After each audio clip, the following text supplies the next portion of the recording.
Hello students, আমরা আজকে interrogative pronoun দিয়ে যে সমস্ত ইন্টারোগেটিভ সেন্টেন্স হয় সেগুলোকে আমরা চেঞ্জ করব অ্যাক্টিভ ভয়েস থেকে প্যাসিভ ভয়েসে। তো কি হয়, অনেক সময় হোয়াট থাকলে বাই হোয়াট প্যাসিভ সেন্সে প্যাসিভ সেন্টেন্সটা আমরা করি, আবার কোন সময় হোয়াট থাকলে হোয়াটটা বাই হোয়াট হয় না, ওটা হোয়াটই থেকে যায়। হুইচ থাকলে কোনো সময় কোনো ক্ষেত্রে হুইচটা বাই হুইচ হবে না, শুধু হুইচ দিয়েই অ্যাক্টিভ ভয়েস থেকে প্যাসিভ ভয়েসে আমরা ট্রান্সফার চেঞ্জ করব। এইটা একটু আমরা ক্লিয়ার করার চেষ্টা করছি। ঠিক আছে, চলো আমি এখানে 5টা সেন্টেন্স লিখে রেখেছি। হোয়াট, যেমন ধরো অ্যাক্টিভ সেন্টেন্স থেকে আমরা প্যাসিভ সেন্টেন্সে নিয়ে যাবো ওগুলো। হোয়াট আর ইউ রাইটিং, ঠিক আছে। তাহলে এখানে এই যে হোয়াট রয়েছে একটা, হোয়াট, আবার what makes you angry, who teaches you English, which girl help you, whom are you teaching. প্রত্যেকটা এগুলো এই হোয়াট, হু, হুইচ, হুম, এগুলো হচ্ছে ইন্টারোগেটিভ প্রোনাউন্স। এগুলো দিয়ে আমরা ইন্টারোগেটিভ সেন্টেন্স ফর্ম করি। ঠিক আছে, এটা নিয়ে কোনো সমস্যা নেই। ব্যাপারটা হচ্ছে যে এবার হোয়াট রয়েছে, ঠিক আছে। তাহলে এই হোয়াটের ক্ষেত্রে আমরা বাই হোয়াট করব না হোয়াট দিয়েই আমাদের অ্যাক্টিভ থেকে প্যাসিভ সেন্টেন্সটা বানাবো। ঠিক আছে, তাহলে এইটার জন্যে আসল কথাটা বুঝতে হবে যে এখানে এই যে ইন্টারোগেটিভ প্রোনাউন হোয়াট বা হুইচ, ঠিক আছে, এরা কি অবস্থায় আছে? সাবজেক্ট রূপে আছে না অবজেক্ট রূপে আছে? যদি সাবজেক্ট রূপে থাকে তাহলে কিন্তু বাই হোয়াট করতে হবে, হুইচ থাকলে বাই হুইচ করতে হবে, সাবজেক্ট রূপে যদি ব্যবহারটা হয়। ঠিক আছে, আর যদি অবজেক্ট রূপে ব্যবহার থাকে তখন কিন্তু হোয়াটটা হোয়াটেই হবে, হুইচটা হুইচে হবে। ঠিক আছে, এইটুকু আমরা বোঝার চেষ্টা করব। আর হু থাকলে সবসময় বাই হুমটাই হয়, ঠিকই থাকে, ঠিক তো কথাটা। যেমন হু টিচেস ইউ ইংলিশ, কে তোমাকে ইংরেজি শেখান, তার মানে কে শেখান মানে কার দ্বারা। ঠিক আছে, তাহলে ওটা নিয়ে কোনো সমস্যা নেই। আমরা হু থাকলে কে শেখান, সেখান থেকে কি লিখবো, বাই হুম। এটা আমরা প্রায় মনে রাখার চেষ্টা করব যে হু কে, ঠিক আছে, কে তোমাকে ইংরেজি শেখান মানে কার দ্বারা তুমি ইংরেজি শিখতে পারো বা শিখো। ঠিক আছে, তাহলে হুটা বাই হুম হবে। আর এই ক্ষেত্রে তাহলে কি বলছিলাম যে হোয়াট, এখানে তাহলে বুঝতে হবে যে কিভাবে আছে, অবজেক্ট রূপে না সাবজেক্ট রূপে। তাহলে দেখো হোয়াট আর ইউ রাইটিং, তাহলে ইউটা আমি তো দেখতে পাচ্ছি, হোয়াট আর ইউ তুমি কি লিখছো, তুমি কি লিখছো, তাহলে তুমিটা কি সাবজেক্ট। তাহলে তুমি যদি সাবজেক্ট হয়েই যায় তাহলে এটা নিশ্চয়ই সাবজেক্ট হবে না, অবজেক্ট হবে। তাহলে এটা অবজেক্ট আছে, তাহলে অবজেক্টের ক্ষেত্রে কি হবে, কোনো বাই লাগবে না, হোয়াটটা হোয়াটেই হবে। বাস এই কথাটাই বলতে চাইছি আমি। ঠিক আছে, চলো এক্সাম্পলগুলো দেখলে আরো ভালো পারসেপশন হবে। হোয়াট আর ইউ রাইটিং কি হবে তাহলে, হোয়াট, এখানে প্রেজেন্ট কন্টিনিউয়াস টেন্সের ব্যবহার আছে, টেন্সটা প্রেজেন্ট কন্টিনিউয়াস। তা আমরা তো জানি প্রেজেন্ট কন্টিনিউয়াসের ক্ষেত্রে ইজ এম আর, ঠিক আছে, আর কি করতে হয়, ভার্বের ইজ এম আর তারপরে বিইং দিতে হয়, বিই আইএনজি বিইং, আর ভার্বের থার্ড ফর্ম বা পাস্ট পার্টিসিপল ফর্ম বা V3। তাহলে এখানে কি হবে, হোয়াট আর ইউ রাইটিং, তাহলে what is being, what is being written, what is being written by, what is being written by you। ঠিক আছে, what is being written by you, এখানে আমরা কি বললাম, এটা অবজেক্টের রূপে ব্যবহার আছে, তাই না। তার এখানে হুটা, এই ইউটা আছে সাবজেক্ট, ইউ আর রাইটিং, ইউটা সাবজেক্ট, তাহলে অবজেক্টের মতো এখানে ইন্টারোগেটিভ প্রোনাউনটা আছে, সেক্ষেত্রে কোনো বাই হোয়াট হবে না, অনলি হোয়াটই হবে।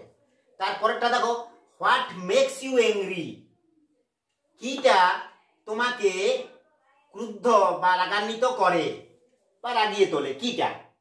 তাহলে এখানে তোমাকে, কিটা তোমাকে, তোমাকে তো সাবজেক্ট নয়, তুমিটা সাবজেক্ট হতে পারে, তুমি, এটা তোমাকে, কারণ তাহলে এখানে হোয়াট মেক্স, এখানে পরিষ্কার বুঝতে পারছি হোয়াটটা কি is being used as a subject, এটা সাবজেক্ট রূপে ব্যবহৃত হয়েছে। কারণ দেখো এটা ভার্ব আছে মেক্স, তাহলে মেক্সটা যদি ভার্বটা মেক্স থাকে তাহলে ঠিক আগে সাবজেক্টই হয়, he makes, I make, they make, তাহলে এটা নিশ্চয়ই ভার্ব হলে এটা সাবজেক্ট হবে, এটা পরিষ্কার বোঝা যাচ্ছে। আর ইউটা অবজেক্ট আছে, এখানে একটু বোঝার চেষ্টা করতে হবে। তাহলে হোয়াট মেক্স ইউ অ্যাংরি, তাহলে এখানে যদি সাবজেক্টের কাজ করে তাহলে হোয়াটটা কি হয়ে যাবে বললাম, by what. What will be changed into by what. কি বললাম, হোয়াটটা তখন কি হয়ে যাবে, বাই হোয়াট। হোয়াটটা হয়ে যাবে বাই হোয়াট। তাহলে হোয়াট মেক্স ইউ অ্যাংরি, তাহলে by what, by what are you দিয়ে করছি এটা, এটা তো প্রেজেন্ট ইনডেফিনিটের এক্সাম্পল, প্রেজেন্ট ইনডেফিনিট। তাহলে এটা কি হয়, ইজ এম আর দিয়ে ভার্বের থার্ড ফর্ম। তাহলে by what are you made, এখানে ভার্ব তো একটাই রয়েছে মেক্স, ইংরেজিতে অ্যাডজেক্টিভ, তাহলে মেক্সটা এটা কি হবে, মেড হয়ে যাবে থার্ড ফর্মে V3।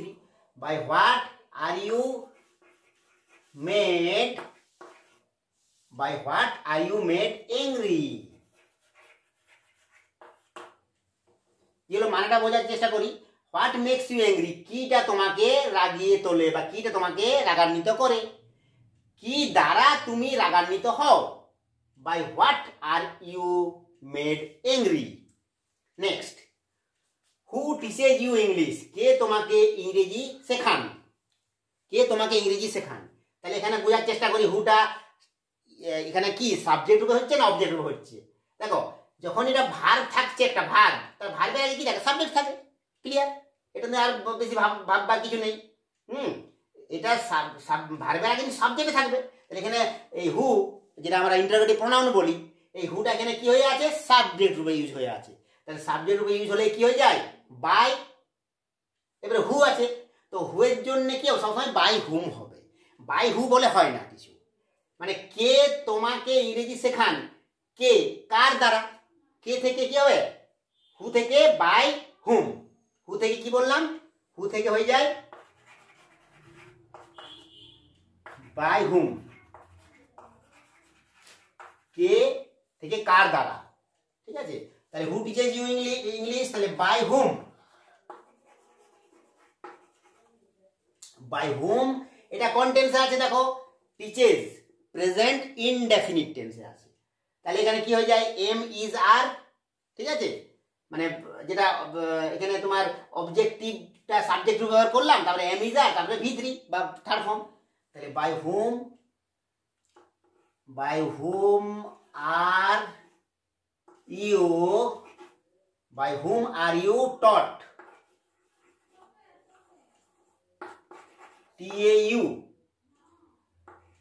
TAUGHT, teach taught taught, by whom are you taught English? Question, এখানে ইন্টারোগেটিভ সেন্টেন্স, তো ইন্টারোগেটিভ সেন্টেন্স থাকবে, হু টিচেজ ইউ ইংলিশ, কে তোমাকে ইংরেজি শেখান, কার দ্বারা তুমি ইংরেজি শেখো, by whom are you taught, teach taught taught third form, by whom are you taught English. Next, which girl help you, কোন মেয়েটা তোমাকে সাহায্য করেছিল। এখানে শুধু হুইচ দিয়ে যদি বিচার করি আমরা তাহলে হবে না, এখানে দেখো হেল্প, সাহায্য করেছিল তোমাকে, তাহলে সাহায্য করেছিল এটা ভার্ব, তাহলে ভার্বের আগে কি রয়েছে, সাবজেক্ট, ভার্বের আগে সাবজেক্ট, তাহলে এই হুইচ গার্ল এটা পুরোটাই সাবজেক্ট, তার মানে হুইচটা সাবজেক্টের উপর ব্যবহার হয়ে আছে এখানে। তাহলে কি হবে, যখনই সাবজেক্ট ব্যবহার থাকবে তখনই বাই দিতে হবে। তাহলে হুইচ গার্লটা কি হবে, by which,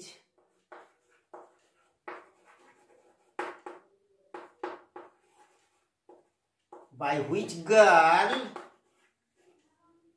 girl were you, হ্যাঁ এটা কোন টেন্সে আছে বলো তো, সিম্পল পাস্ট বা পাস্ট ইনডেফিনিট।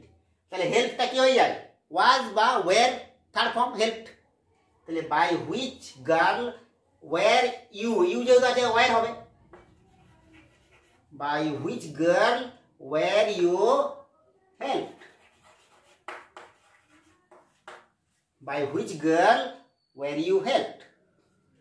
লাস্ট দেখো কি আছে, whom are you teaching, তুমি কাকে শেখাচ্ছ, তুমি কাকে পড়াচ্ছ, whom are you teaching। এখানে কি আছে বলো তো, কাকে, কে তো হচ্ছে না, কাকে বললে আমাদের বুঝতে পারছি এটা অবজেক্ট, হ্যাঁ, আর ইউ আর টিচিং আছে, তাহলে ইউ আর টিচিং ব্যাপারটা কি হচ্ছে, ইউ এর সাবজেক্ট, তাহলে এখানে হুমটা হচ্ছে অবজেক্টের মতো আছে, ইন্টারোগেটিভ প্রোনাউনটা এখানে অবজেক্টের রূপে ব্যবহার হয়ে আছে। তাহলে এটা আর বাই লাগবে না। আর হুমের ক্ষেত্রে আমরা সঙ্গে সঙ্গে মনে রাখবো, হুম যেমন হু থেকে বাই হুম হয়, তেমনি কিন্তু হুম থাকলে আবার হু হওয়ার সম্ভাবনাই বেশি। কেমন হবে মানেটা হবে, দেখো তুমি কাকে পড়াচ্ছ বা কাকে শেখাচ্ছ, তাহলে কে তোমার কাছ থেকে পড়ছে বা শিখছে, কি হবে তাহলে হু ইজ বিং হবে present continuous tense. Who is being taught, teach taught টট,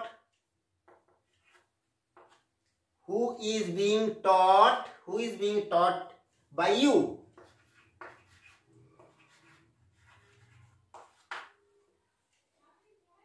কি বললাম, হু আর ইউ টিচিং, এটা হয়ে যাচ্ছে who is being taught by you. কে তোমার, তুমি কাকে শেখাচ্ছ মানে কে, হু ইজ বিং টট, কাকে শেখানো হচ্ছে তোমার দ্বারা। ঠিক আছে, মোটামুটি এই ইন্টারোগেটিভ সেন্টেন্সের ক্ষেত্রে বা এই যেখানে ইন্টারোগেটিভ প্রোনাউন ইউজ করা হয় সেখানে ডাউট অনেক সময় থাকে। তো আশা করি এই ভিডিও থেকে তোমাদের কিছুটা হলেও উপকার হবে। ঠিক আছে, তাহলে আবার একটু আমি রিক্যাপ করে বলে দিচ্ছি সংক্ষেপে কি হলো ব্যাপারটা। যখন ইন্টারোগেটিভ প্রোনাউন হুইচ বা হোয়াট বা হু এই সমস্ত যখন সাবজেক্ট রূপে ব্যবহার হচ্ছে, তখন কি হচ্ছে বাই ব্যবহার করে ভয়েস চেঞ্জ করা হয়, বাই হোয়াট, বাই হুইচ, ঠিক আছে, বাই হুম। আর যখন ইন্টারোগেটিভ প্রোনাউনটা তোমার অবজেক্ট রূপে থাকছে, সেক্ষেত্রে হোয়াট থাকলে হোয়াটেই হবে, হুইচ থাকলে হুইচেই হবে, কোনো আর চেঞ্জ হবে না। এইটুকু প্র্যাকটিসটা করলে আশা করি যে কোনো এক্সামেই তোমাদের এগুলা ভালোভাবে তোমরা লিখতে পারবে। ঠিক আছে, এবং কম্পিটিটিভ এক্সামে তো এই ধরনের কোয়েশ্চেন থাকে। এমনি একাডেমিক যে সমস্ত এক্সাম সেখানে হয়তো খুব একটা ঘুরিয়ে পেঁচিয়ে দেয় না, কিন্তু কম্পিটিটিভ এক্সামে তো এই সমস্ত প্রায় পাওয়া যায়। ঠিক আছে, এইটা ভালো লাগলে বন্ধুদের সাথে শেয়ার করবে, কমেন্ট করবে। Thank you.